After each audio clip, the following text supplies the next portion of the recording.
দর্শক আপনাদের সবাইকে শুভেচ্ছা আমন্ত্রণ জানাচ্ছি প্রথম আলোর আজকের বার্তা কক্ষে। আপনারা এর মধ্যে জানেন নতুন সরকার শপথ নেওয়ার পর থেকেই বেশ কিছু বিষয় সামনে আসতে শুরু করেছে। কে হতে যাচ্ছেন স্পিকার, সংস্কার ইস্যুতে সংসদ আসলে কি ভূমিকা রাখবে, পুলিশ আবার নতুন করে ঘুরে দাঁড়াতে পারবে কিনা বা কোনো ক্ষেত্রে কিছু পদক্ষেপ নেওয়াও হচ্ছে। সংসদের সংরক্ষিত নারী আসনের ক্ষেত্রে কোন বিষয় সামনে আসছে এসব নিয়েই আমাদের আজকের আলোচনা। নতুন সরকার অর্থাৎ বিএনপি সরকারের চ্যালেঞ্জ গুলো আসলে কি? এটি আলোচনার জন্য আমরা আমন্ত্রণ জানিয়েছি কলামিস্ট ও বিশ্লেষক আলতাফ পারভেজকে এবং তার সঙ্গে আজকে আপনাদের সঙ্গে স্টুডিওতে আছি আমি শামসুজ্জোহা।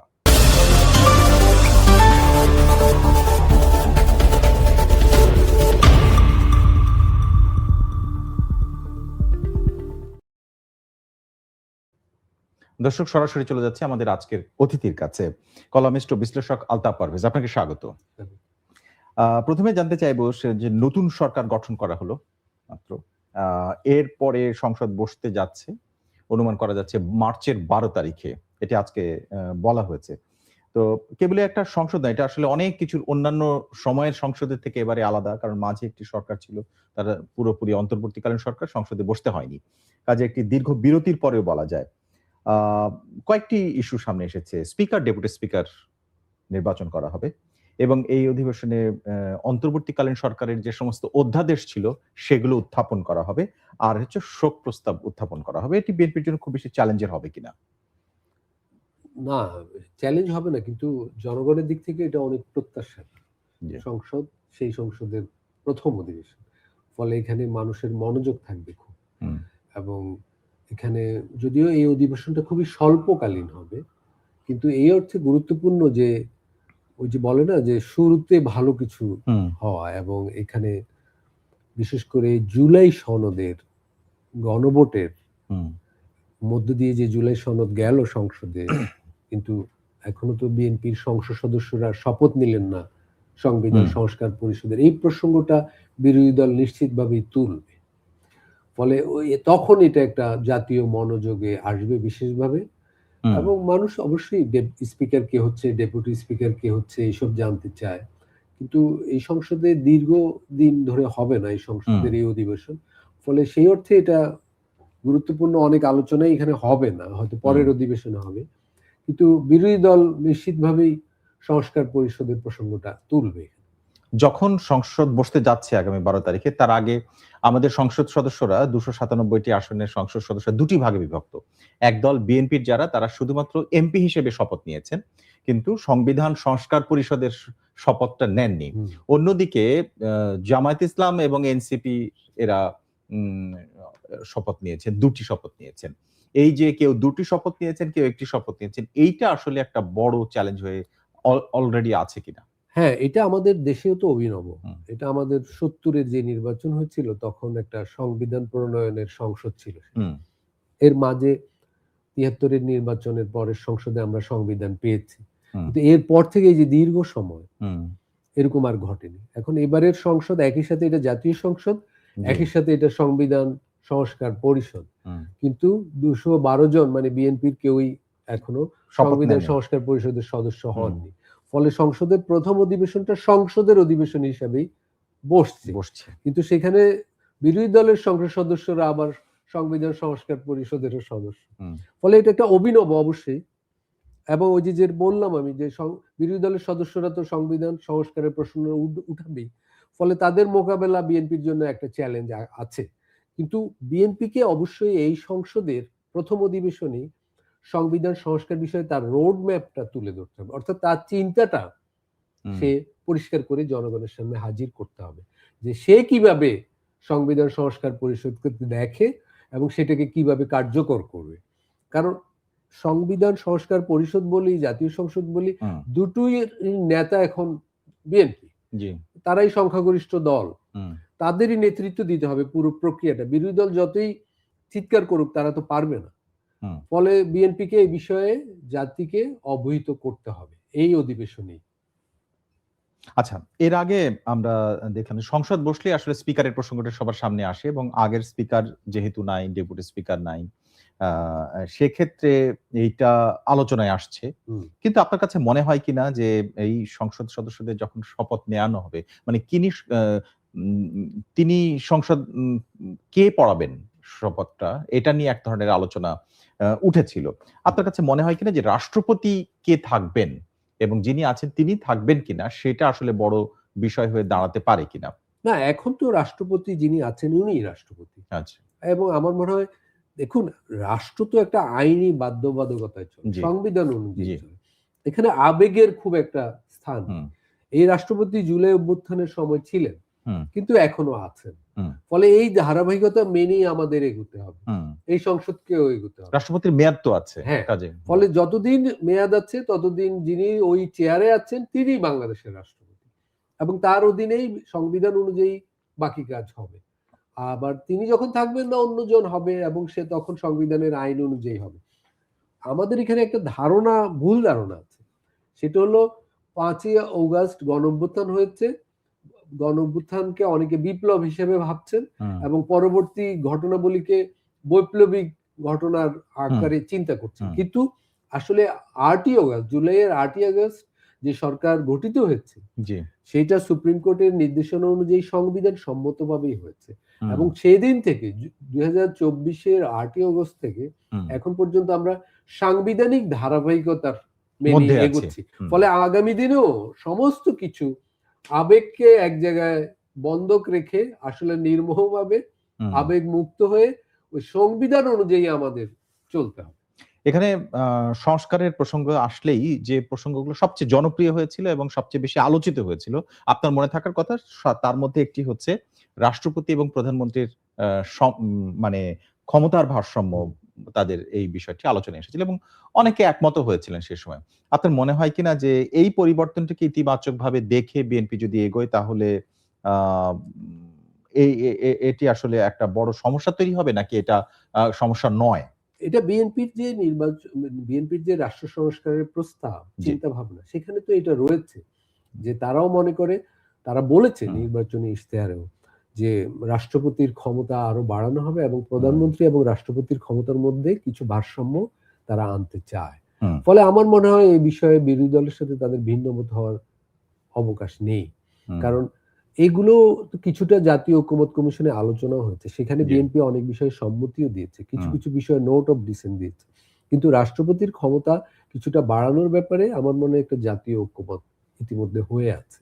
হুম। ফলে এইটা আমার মনে হয় না বড় বিরোধের জায়গা হবে। কিন্তু কিন্তু সেটা সেটা কখন? সেটা যেমন হচ্ছে এটা হচ্ছে কোন রাষ্ট্রপতি থাকলে আসলে হ্যাঁ, সেটা সেইটা এই করা অধিবেশনে হবে কিনা সেটা আমার মনে হয় নাও হতে পারে। কারণ এই অধিবেশনে আমার মনে হয় না বড় ধরনের কোনো সংস্কার ইস্যু নিয়ে বাংলাদেশ এগোতে পারবে। কারণ এই অধিবেশনে ডেপুটি স্পিকার, হুম, স্পিকারের নির্বাচন এবং এই এই সামান্য কিছু বিষয়ে আলাপ হবে এবং হয়তো সংবিধানের যে হুম, সংরক্ষিত নারী আসন বিষয়ে কিছু কথাবার্তা হলেও হতে পারে। কিন্তু হুম। সেটা বিএনপির মহাসচিব তো বলেছেন সেটাও ঈদের আগে বোধহয় খুব একটা হবে না। বিএনপির দলীয় এবং বিএনপি দল সরকার হিসেবে সরকার গঠন করার পরে যে ২১২ জন, উম তার মধ্যে থেকে মন্ত্রিপরিষদ গঠন, প্রধানমন্ত্রী হিসেবে ওথ নেয়া, প্রধানমন্ত্রী হিসেবে তারেক রহমানের কার্যক্রমও আমাদের কিছু, কিছু মানে চোখে পড়ছে অলরেডি, সেগুলো তিনি দৃশ্যমান হচ্ছে ক্রমে। কিন্তু বিরোধী দল হিসেবে জামায়াত ইসলামী এবং এরই মধ্যে তো আপনি জানেন যে বিরোধী দলীয় চিফ হুইপ নির্বাচিত হয়েছেন নাহিদ ইসলাম। তাদের কিছু এখনো আমরা সামনে পাইনি। ২ টো বিষয় এসছে। সেটি হচ্ছে যখন আমরা কথা বলছি আজকে তার একদিন আগে ২১শে ফেব্রুয়ারি আনুষ্ঠানিকতা পালন হলো। তখন আপনি দেখেছেন যে ৫৪ বছরের মধ্যে ১ম বার শহীদ মিনারে গেছে হুম, জামাত ইসলাম হুম। এবং সেটি নিয়ে সোশ্যাল মিডিয়া এবং গণমাধ্যমেও অনেক কথা হচ্ছে। কেন তারা গেছেন? এ ধরনের প্রশ্ন সাংবাদিকরা তুলেছেন। আপনার কাছে মনে হয় যে এটি আ মানে একটা বড় পরিবর্তন এরই মধ্যে হয়ে গেছে? আমি মনে করি এটা একটা ইতিবাচক ঘটনা আরকি। আচ্ছা। দেখুন, ভাষা আন্দোলন বা মুক্তিযুদ্ধ, ৯০ এর অভ্যুত্থান, ২৪ এর অভ্যুত্থান, এগুলো আমাদের যৌথ সাধারণ ইচ্ছার প্রতিফলন ঘটেছে এই হুম, জাতির। মানে এগুলো আমাদের কালেকটিভ গৌরব, হুম, যৌথ গৌরবের জায়গা। এখানে যারা রাজনীতি করবে, হুম, সংবিধান মেনে, জাতীয় ইতিহাস মেনে, জাতীয় অর্জনগুলো মেনেই করবে। হুম, এখানে স্মৃতিসৌধে যাওয়া, শহীদ মিনারে যাওয়া, এগুলো তো কিছুটা আনুষ্ঠানিকতা, যেমন আবার কি অনেকাংশেই আমাদের জাতীয় গৌরবকে স্মরণ করা। হুম, এখানে যারা সংসদে আছে, রাষ্ট্র ক্ষমতায় আছে, বিরোধী দলও কিন্তু সংসদীয় শাসন ব্যবস্থায় রাষ্ট্রের গুরুত্বপূর্ণ অংশ। হুম, শাসন ব্যবস্থা জাতীয় সংসদ নির্ভর এবং জাতীয় সংসদের গুরুত্বপূর্ণ অংশ হিসেবে বিরোধী দলও সবকিছুরই গুরুত্বপূর্ণ অংশীদার। ফলে বিরোধী দলের প্রধান নেতা বা অন্যান্য নেতা যে শহীদ মিনারে যাবেন এইটা একটা স্বাভাবিক ব্যাপার, কিন্তু অতীতে হয়তো এই ধরনের স্বাভাবিকতার কিছু ব্যত্যয় ঘটেছে।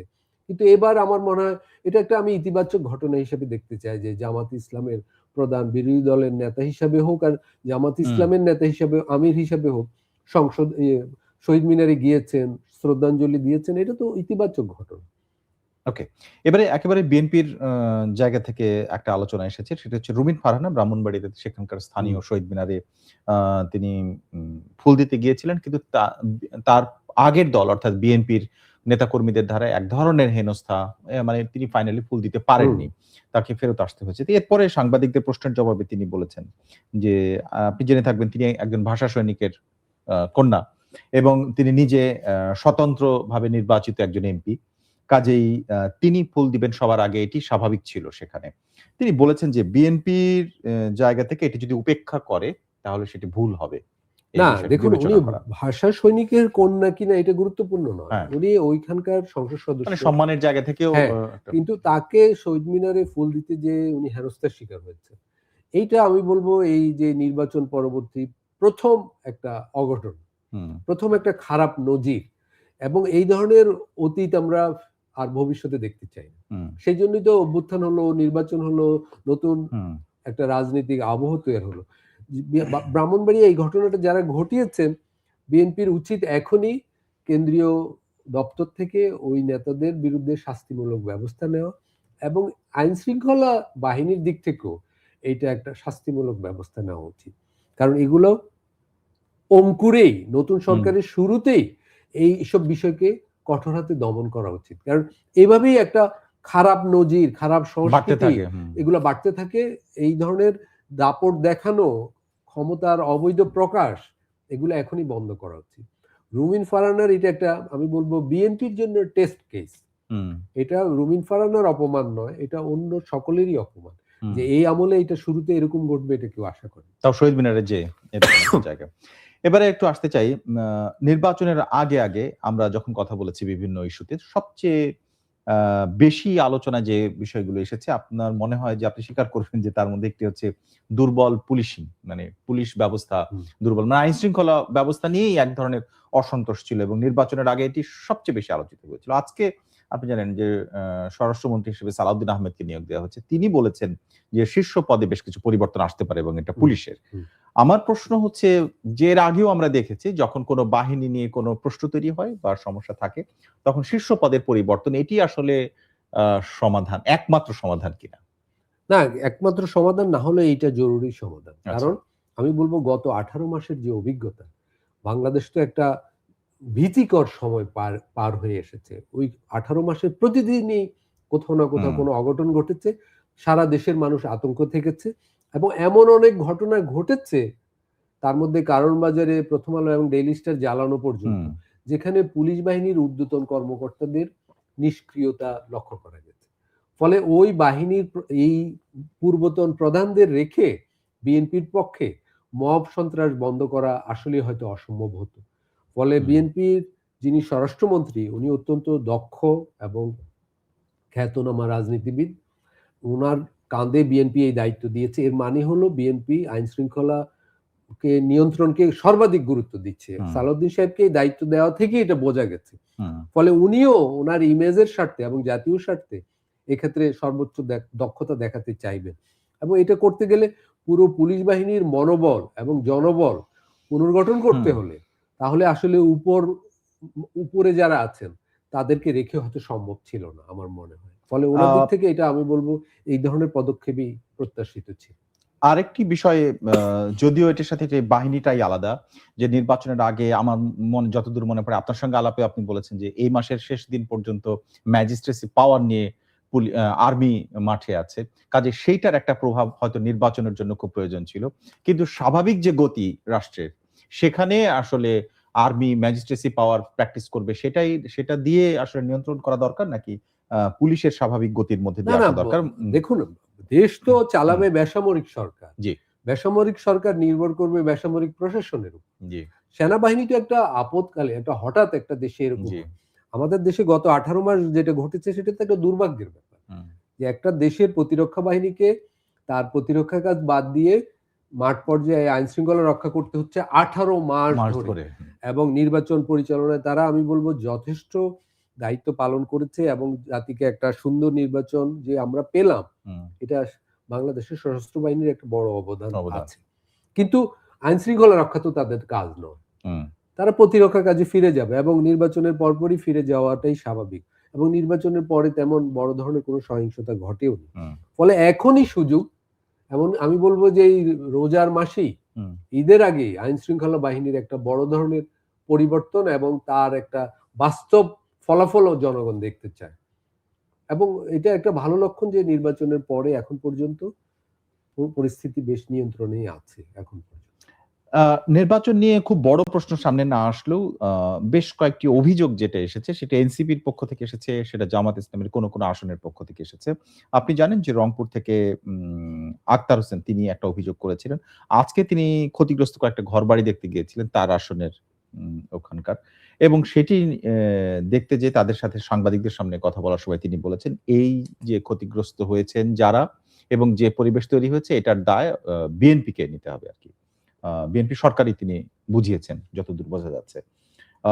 অর্থাৎ এখান থেকেই আসা পুলিশি যে নিয়ন্ত্রণ এবং আইন শৃঙ্খলা পরিস্থিতি কেমন সেইটা দেখানোর একটা প্রথম স্কোপ বলে মনে হয় কিনা, বা নাকি এটা একটা বড় ঝুঁকিপূর্ণ দিকে যাচ্ছে? না, এটা অনেক এলাকায় অনেক কিছু সহিংসতা ভাঙচুর হতে পারে, হ্যাঁ, এগুলো ঘটেছে। এটা তো ঘটেনি তা না। আমাদের 64 জেলা, 63টি আসন, অনেক জায়গায় কিছু কিছু ঘটেছে। কিন্তু আমি বলছি অতীতের অভিজ্ঞতার তুলনায় এগুলো কম।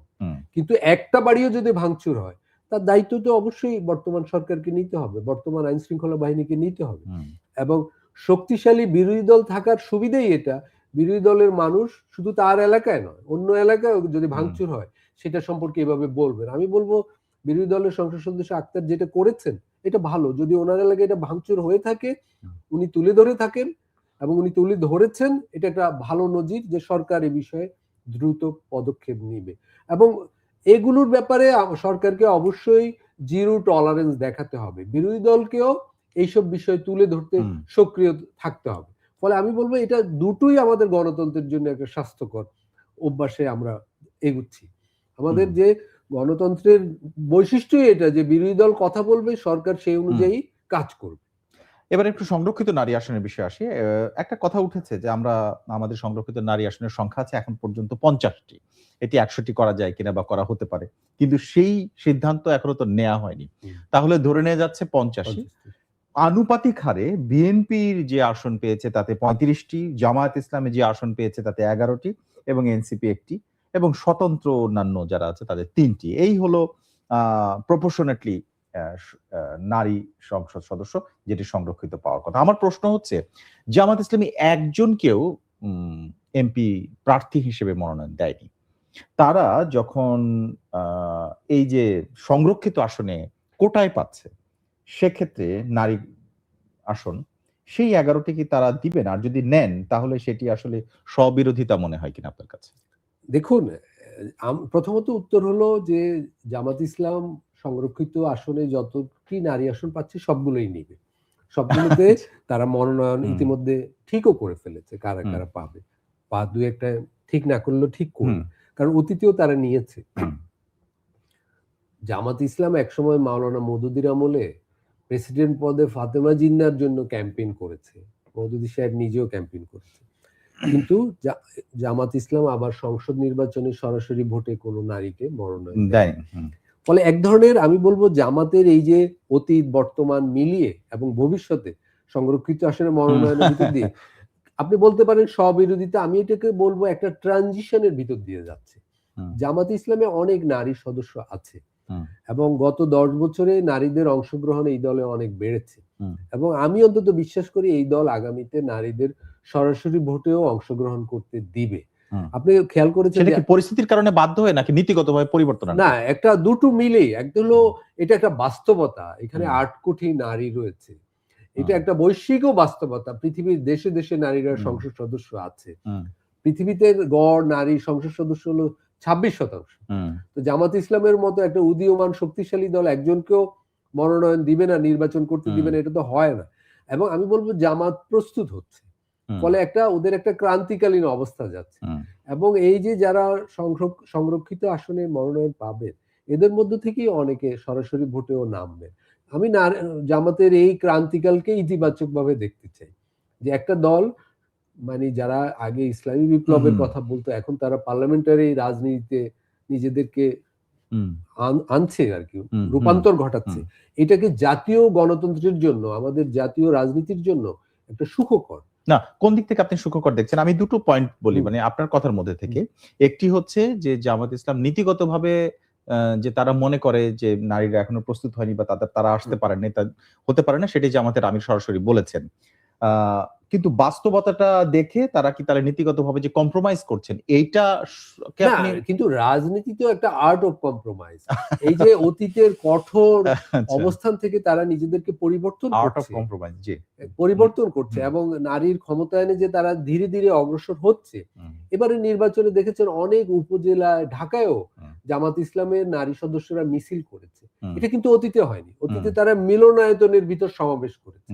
তার মানে জামাত এখানে এইসব বিষয়ে আস্তে আস্তে নিজেদের অতীত অবস্থান পাল্টাচ্ছে। আমি বলবো গণতন্ত্রের স্বার্থে, নিয়মতান্ত্রিক রাজনীতির স্বার্থে জামাতের এই পরিবর্তনগুলো ইতিবাচক।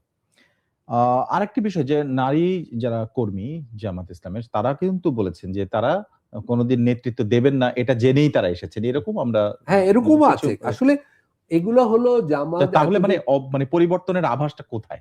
মানে এটা একটা, আমি ওইটাই বললাম যে একটা ক্রান্তিকাল, একটা রূপান্তর প্রক্রিয়া যাচ্ছে। জামাত ইসলামের প্রতিষ্ঠাতা মাওলানা মওদুদী, ওনার তত্ত্বে, ওনার আদর্শে নারী নেতৃত্বের কোনো সুযোগ রাখা হয়নি, সংখ্যালঘুদের প্রতিনিধিত্বের কোনো সুযোগ রাখা হয়নি। কিন্তু জামাত তো একজন সংখ্যালঘুকে এমপি পদে প্রার্থী করেছে।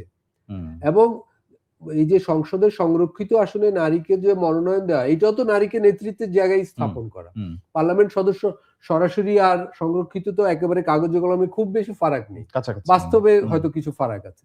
ফলে এই যে জামাত কিন্তু সরে আসছে তার অতীত রাজনৈতিক জায়গা থেকে, এবং পার্লামেন্টারি ডেমোক্রেসিতে সময় যত যাবে জামাত আরো পরিবর্তিত হবে।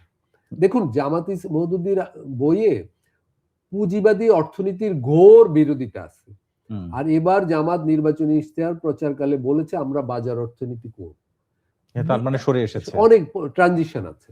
এবারে একটু আসতে চাই নতুন সরকার, অর্থাৎ বিএনপি সরকার গঠনের পর থেকে গত এক সপ্তাহে যদি আপনি সংবাদপত্র দেখেন, অনেকগুলো খবর আছে একই ধরনের, যে বিভিন্ন জেলায় আওয়ামী লীগের যে জেলা, থানা, ইউনিয়ন পর্যায়ের যে অফিস, সেখানে হয়তো খুব বেশি জমায়েত হয়নি, কিন্তু তারা পতাকা তোলা, স্লোগান দেয়া, এই ধরনের ঘটনা ঘটেছে। পরবর্তীতে আবার দু একটা জায়গায় গ্রেপ্তারও হয়েছে, দু একটা জায়গায় আবার আগুন দিয়ে পুড়িয়ে দেওয়া হয়েছে, এই ধরনের ঘটনা ঘটেছে। কিন্তু এটাও এর আগে আমরা গত 18 মাসে অন্তর্বর্তীকালীন সরকারের সময় দেখিনি।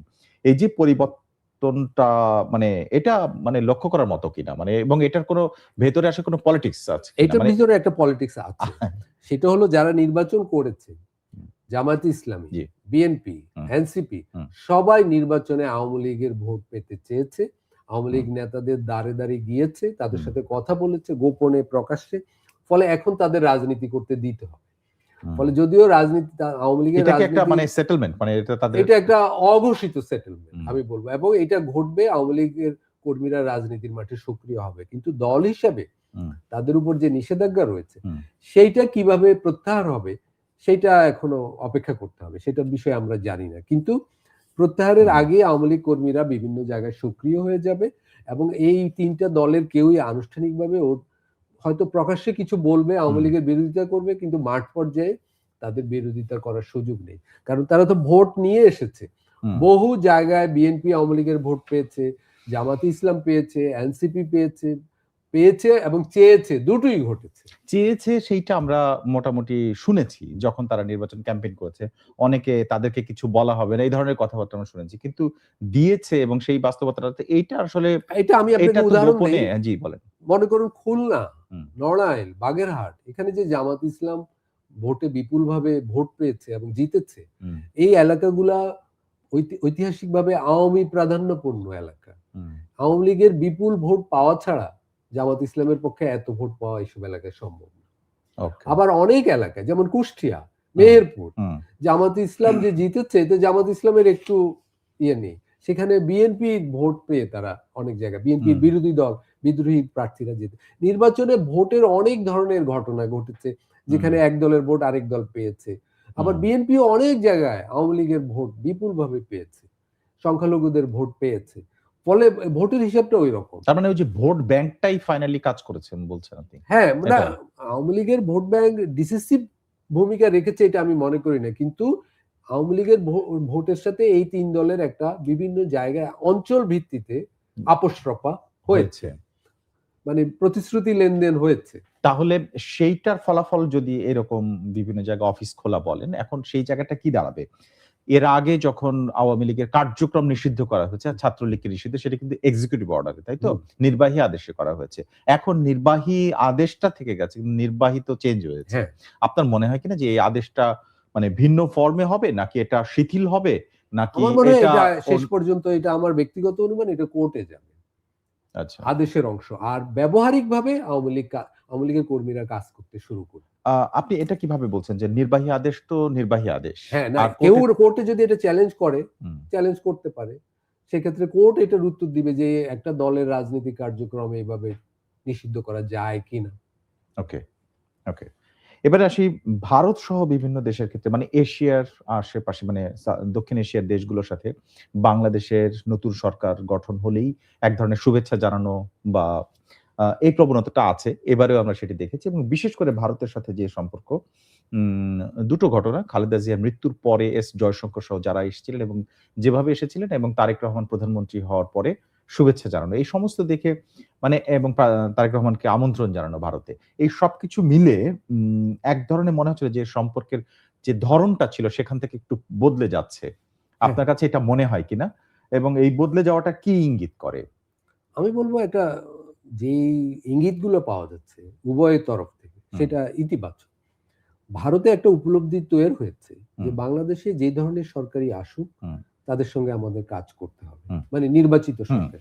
বাংলাদেশে একটা নির্বাচন হয়েছে, এবং এই নির্বাচন যে অবিশ্বাস্য রকমের সুষ্ঠু নির্বাচন হয়েছে, এটা ভারত বুঝতে পেরেছে। শুধু ভারত না, বহির্বিশ্বের সব দেশই বুঝছে।